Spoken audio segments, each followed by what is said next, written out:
అసలు సూళ్లూరుపేట వైసీపీలో ఏం జరుగుతోంది? పార్టీ ప్రక్షాళన అనేది కేవలం మాటలకే పరిమితమైందా? అధికారంలోకి రావాలని అధినేత తప్పిస్తుంటే క్షేత్రస్థాయిలో నేతలు మాత్రం సొంత అజెండాలతో కేడర్ను ఎందుకు కన్ఫ్యూజ్ చేస్తున్నారు? ఇక అధికారంలో ఉన్నప్పుడు వెలిగిపోయిన నేతలు ఇప్పుడు విపక్షంలో ఉండగా ఎందుకు సైలెంట్ అవుతున్నారు? తిరుపతి జిల్లాలోని ఈ కీలక సెగ్మెంట్లో ఒకవైపు ఎంపీపీ వర్గం, మరోవైపు విధేయుల వర్గం మధ్య నడుస్తున్న ఈ కోల్డ్ వార్ వెనుక అసలు మాస్టర్ మైండ్ ఎవరు? అయ్యో వీరు ఎప్పుడూ మారరా అని కార్యకర్తలు అనుకుంటున్నారంటే పరిస్థితి ఎంత దారుణంగా ఉందో అర్థం చేసుకోవచ్చు. గ్రూపు తగాదాల వల్ల పార్టీ పునాదులు కదిలిపోతుంటే సరిదిద్దాల్సిన ఇన్ఛార్జ్ మౌనం వెనుక ఉన్న ఆంతర్యం ఏమిటి? ఇంతకీ సూళ్లూరుపేట వైసీపీలో సాగుతున్న ఆ రాజకీయం ఏంటో చూద్దాం.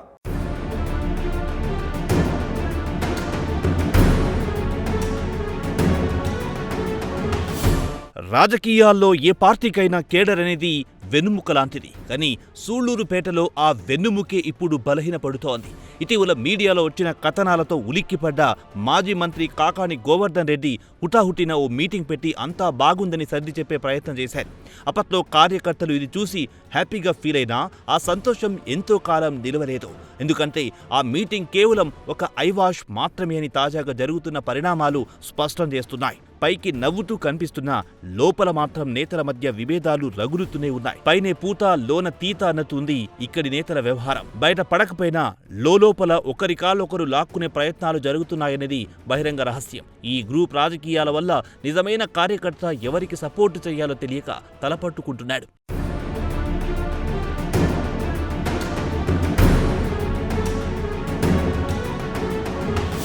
ఆపరేషన్ లేకుండా మోకాళ్లు మరియు నడుము నొప్పులకు అత్యాధునిక చికిత్స ఆర్ఎఫ్ఏ మరియు ప్లాస్మా పద్ధతిలో చిన్న ఇంజెక్షన్తో పరిష్కారం. Ask hospital, road number 12, Banjara hills.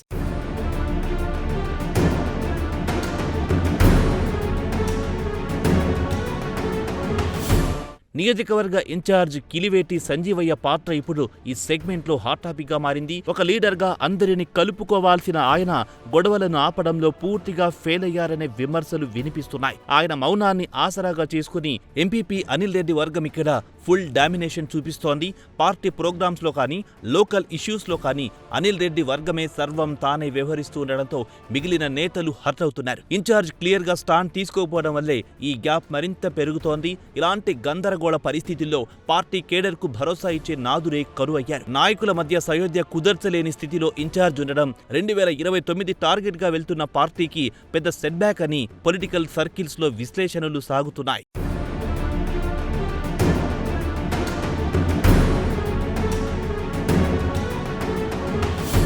ఇక ఈ రాజకీయంలో దబ్బల శ్రీమంత్ రెడ్డి ఎపిసోడ్ అత్యంత కీలకం.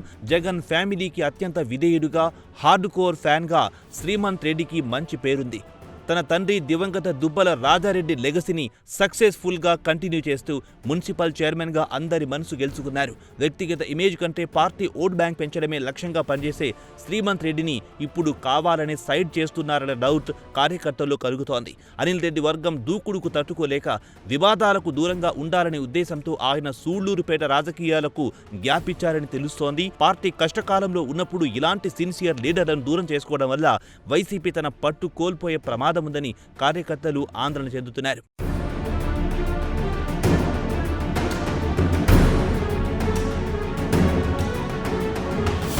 ఇటీవల జరిగిన ఒక నిరసన కార్యక్రమం ఈ విభేదాలను రోడ్డు మీదికి తెచ్చింది. అనిల్ రెడ్డి టీం మాత్రం ఆందోళనలో కనిపించడం, శ్రీమంత్ రెడ్డి వర్గం కంప్లీట్గా దూరం ఉండడం అందరినీ ఆశ్చర్యపరిచింది. పోనీ ప్రత్యర్థులు విమర్శలు చేసినప్పుడైనా అంతా కలిసి తిప్పి కొడతారా అంటే అదీ లేదు. టీడీపీ నేతలు అనిల్ రెడ్డిపై విమర్శలు గుప్పించినప్పుడు దుబ్బల వర్గం మౌనంగా ఉండిపోయింది. ఇంటి గుట్టు లంక చేటు అన్నట్టు సొంత పార్టీ నేతల పతనాన్ని కోరుకునే స్థాయిలో ఇక్కడ అంతర్గత కుమ్ములాటలు జరుగుతున్నాయి. ఒకే జెండా కింద ఉంటూ కూడా ఒకరికొకరు సహకరించుకోలేని పరిస్థితిని చూసి సామాన్య ప్రజలు కూడా ముక్కున వేలేసుకుంటున్నారు. ఇలాంటి విచ్ఛిన్నకర రాజకీయాల వల్ల పార్టీ కేడర్లో ఒక రకమైన ఫ్రస్ట్రేషన్ పెరిగిపోతోంది. ఇది భవిష్యత్తులో ఓటు బ్యాంకుపై గట్టి దెబ్బ కొట్టే అవకాశం ఉంది.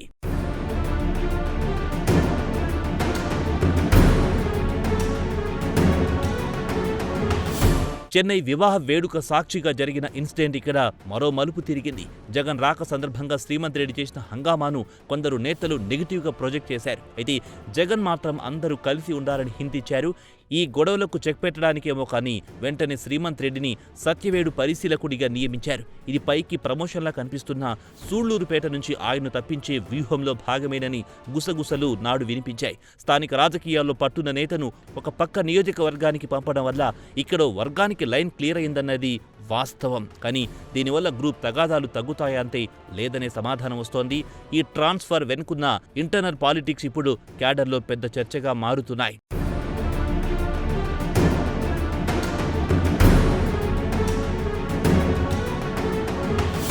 మరో విచారకరమైన విషయం ఏంటంటే పార్టీ నిరసనలో కొందరు వ్యాపారవేత్తలు పాల్గొనకపోవడం. అనిల్ రెడ్డి వర్గీయులున్న ఈ వ్యాపారులు తమ ఇల్లీగల్ బిజినెస్లు ఎక్కడ బయటపడతాయని భయపడుతున్నారంట.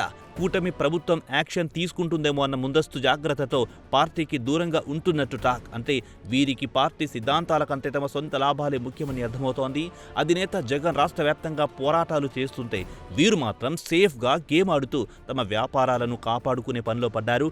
ఇలాంటి స్పెషల్ లీడర్ల వల్ల పార్టీకి వచ్చే మైలేజ్ ఏమీ లేకపోగా రిస్క్ తీసుకునే అసలైన కార్యకర్తలకు అన్యాయం జరుగుతోంది. ఈ వ్యాపార రాజకీయాల వల్ల వైసీపీ లోకల్గా తన క్రెడిబిలిటీని కోల్పోయే పరిస్థితి కనిపిస్తోంది.